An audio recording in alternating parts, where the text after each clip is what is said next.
I obviously started with Ian, like I think my line to him was something along the lines of before the Vanderkays, there were the Mulls, like when you guys came along, you were clearly the greatest swimming family in Michigan history and have obviously carved your niche that you're in that discussion even 30 years later. And I know that all started with Dad, and I read that he was a national record holder in the 60s. I'm not sure what age group that was, but, obviously he started the swimming in the family. And with you being the oldest brother, when I asked Ian to kind of introduce or to kind of explain to me how he got started in the sport, it was following you into the water. So I'm curious to start with you as the oldest brother and how swimming was introduced to you. I mean, I think that when you have a swimming family and a swimming father, it's just you don't even realize it, but you're born to swim. And swimming was just a part of my life from an early age. And I mean, I was an okay swimmer as a kid growing up. I wasn't anything special. I really enjoyed it, being around other kids, and it was just kind of what you did. And I really didn't know different. We did play baseball, we did play soccer, we did have some diversity there, but when I was a kid, but really kind of centered on swimming in probably my early teens. And I was just an okay swimmer for a while, and I kind of grew into my body and then realized that I really wanted to put some effort into this and really try hard. And pretty much my sophomore, junior year in high school were pretty good transition years for me. But it was just kind of what we did. I didn't know anything different. So you describe yourself as quote unquote an okay swimmer. Is there a point as a young guy, which I've always learned in every one of these conversations, is that you were way better than okay. You just have raised your bar, and at some point, every swimmer, I was just talking to Bill Sargent yesterday, and he described himself as just an average swimmer, and then I realized, well, he swam at the Class A meet in 4 events his freshman year, and I was like, Bill, that's not just okay. Like, you may have gone on to be a state champion, but that's better than okay to be. Not average guys don't swim 4 events at the Class A meet as a freshman.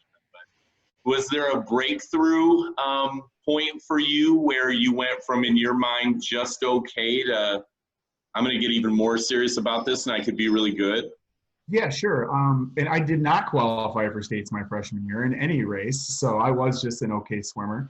I was pretty close, but my sophomore year, I kind of had a pretty good meet, and it was at Eastern Michigan's pool, which is still an extraordinary facility. It's showing its age, but when you walk into that pool as a young man and you dive into that pool, and it's just extraordinary. So I had a pretty good meet my sophomore year. I ended up getting, I think I got 4th in the 500 and 8th in the 200 free in that meet. And Eric Bailey and John Cohen were in that race over there, and I was in awe of those two men.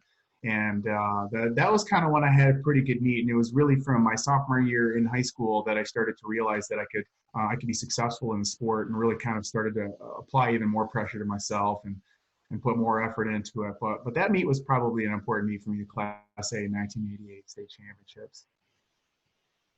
When I spoke with Peter Vanderkay, he told me that missing the state meet his freshman year was a pivotal moment for him. It was heartbreaking for him, and he really wanted to be there, and it spurned him forward. Was that the case for you? Was that, obviously, I imagine any freshman would want to be at the state meet. What was the impact of not making it? I really had nothing to compare that to. No analogy to make. I was, like I said, I was an okay swimmer, so it wasn't heartbreaking. I really wanted it, and it certainly caused me to force me to work harder to want to achieve that. But I just think I wasn't ready yet. I wasn't physically ready yet. And, I was this 5'9", 105-pound kid with an okay stroke and wonderful coaches and a wonderful support system to help me get me the rest of the way. But I was not heartbroken my freshman year. I really wanted to make it, and I was really more like motivated, not heartbroken. I wasn't heartbroken until much later. I gotcha. So you describe yourself at like 5'9", 105 there. I read a profile on you as a senior where they described you at 6'2", 180. When does that physical transformation take place? I think I was a little bit of a late bloomer. I think probably going into my junior year is when I really started to grow. And I think my success in the pool kind of coincided with my becoming mature. And I think going into from between my sophomore year, I had a pretty good summer. My sophomore year, I had a good summer. And then my junior years when I started to become more like a man and kind of grow into my body. And I was a skinny kid and was able to kind of fight through. I didn't really feel pain, back then. As kids, we're all immortal.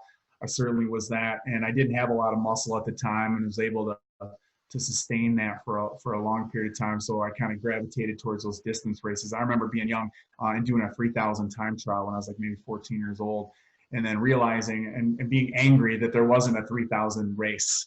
Now I can't swim 3,000. Well, I probably can, but I'm really glad that they don't have that race anymore, or as an older person. But I remember growing up and growing into my body, and then realizing I could compete.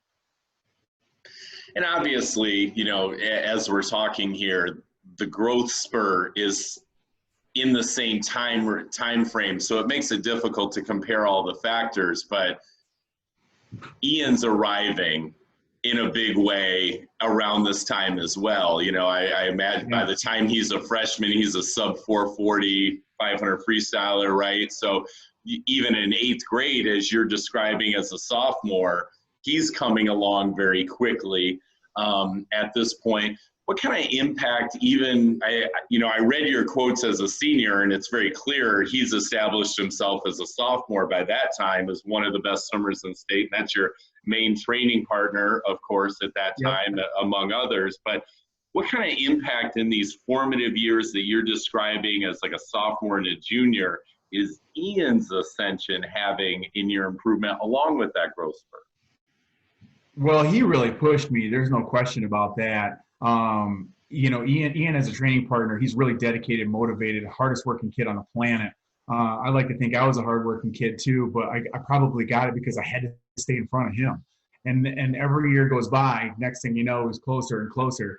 And it was really like in my college years, early college years, when he was becoming an extraordinary swimmer, that all of a sudden now my little brother is beating me in some races. And that was really tough. It was good for me. It was good for him. And I like to think that I was motivational for him, trying to catch me. And at the time, just because I was bigger and stronger than him, a little bit older. And for me, the motivation was to not let him catch me. And he was always there working hard. So Ian, there's nobody like Ian. There's no one like Ian.